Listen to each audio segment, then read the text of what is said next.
Welcome back. Still discussing curbing the surge of marriage divorce. That takes me to the third question, Pastor. How do we tame or avoid violence in marriages? Violence, whether in marriage or anywhere, is usually not about the issue. It's about the person.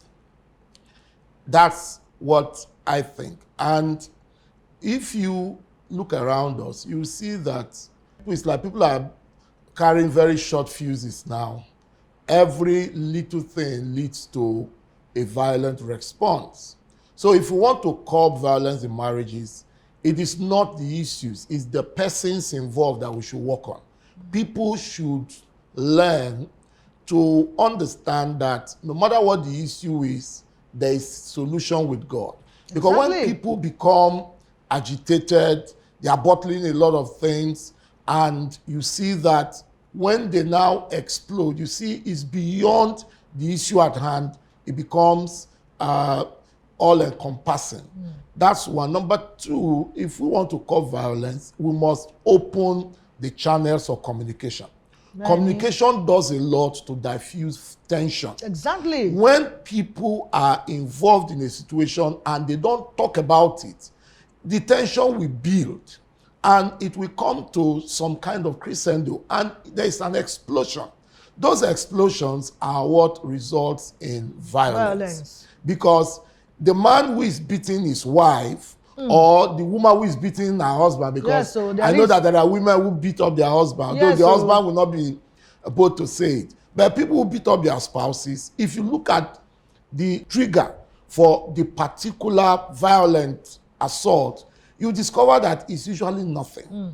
But it is a build-up from all that have been accumulated, things that were not spoken about, grudges that were not resolved, and before you know, people, because they have not been taught that you and your wife, you are one, then you see that the man or the woman resorts to physically, assaulting the other person.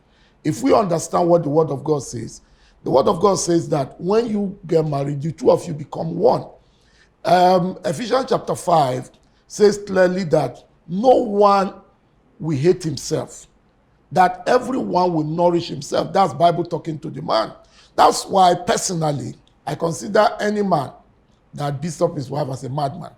Because what it means is that you are slapping yourself, you are kicking yourself, and you are headbutting yourself because you and your wife, you are one. So violence is as a result of internal wranglings within that need to be resolved. And the Word of God and the right counseling and programs like this will go a long way in helping people resolve that. Thank you so much, Pastor. Because it's only in marriage or when it concerns God that you have 1 + 1 to be 1. Otherwise, mathematically, it's 1 × 1 that will be 1.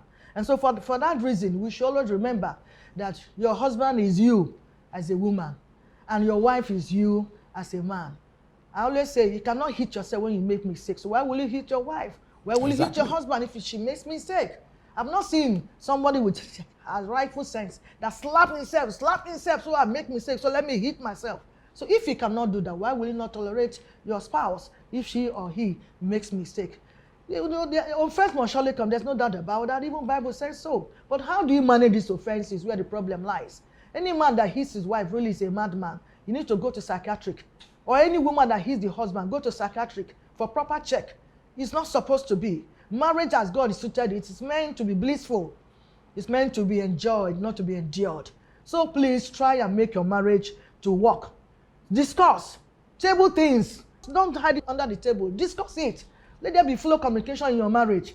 A family where my husband comes in, the face is like a bowl of soup. The wife, how do you now discuss if there's a mistake? And then please tell out your mistake. Don't hide it. Don't cover it. Don't build it up. Speak out. So that your spouse will know that he or she has made mistake and say, I am sorry. That word I am sorry is so important in marriage. Thank you so much. Then what are the principles of restoring shattered homes now? How do you restore them? Those already shattered. What do we tell them Well, one of my favorite quotes when I speak with people is that if the devil could destroy anything, God can restore it. Good. So that's what I believe. So if it can be shattered, it can be mended. Yes. The first thing is that the people concerned must be willing to address the What I issue. said earlier, willing and If commitment. it takes two people to work Willing things and together, commitment. Yes. if there is commitment lacking, you can't. My mother will always say that when you are pounding medicine, in the traditional way for a sick person, that you should ask the person who is sick if he would take the medicine. Because the pounding and preparation will be useless if the person that needs it does not take it. Exactly. You see that the problem usually is that when people are having problem in marriages, there are more people who are giving them encouragement to continue on the wrong path more than to continue on the good right path. right. So those wrong encouragement now make people to be hardened. And once somebody is hardened, it becomes a problem. And I may want to add this.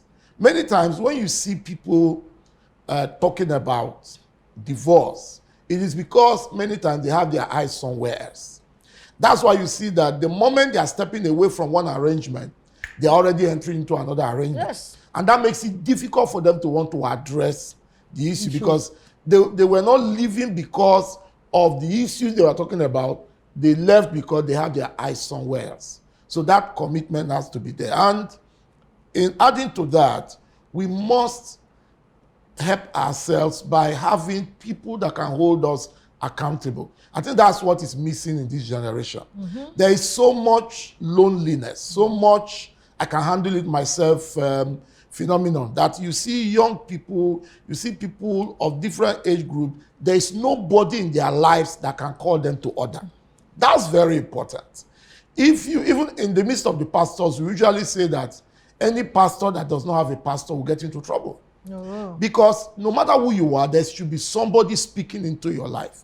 You should have somebody who can call you to your senses when you are going off.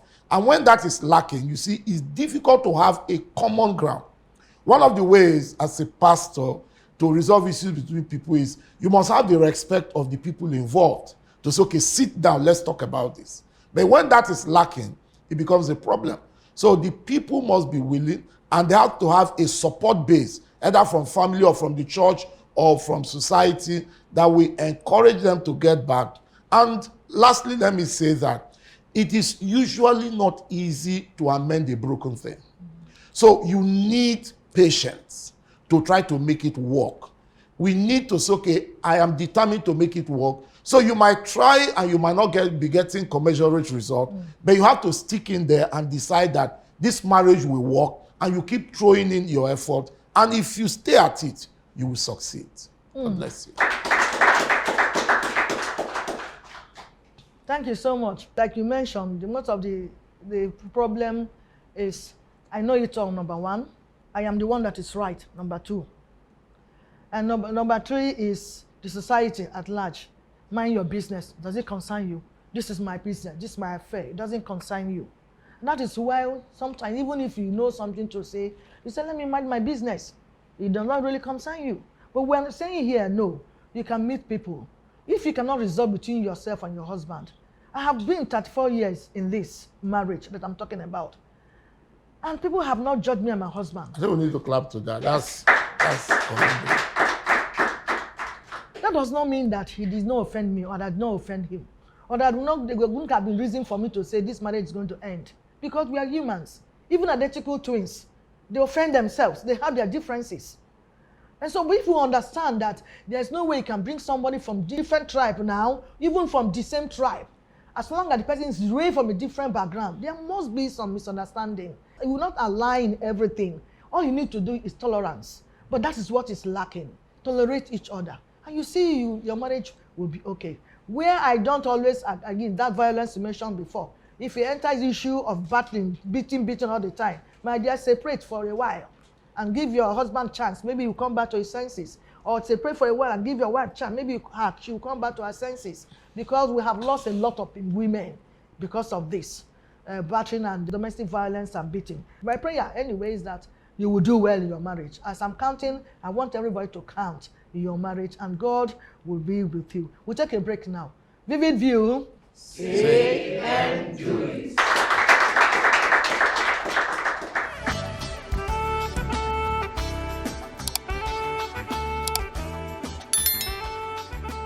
This is Vivid View.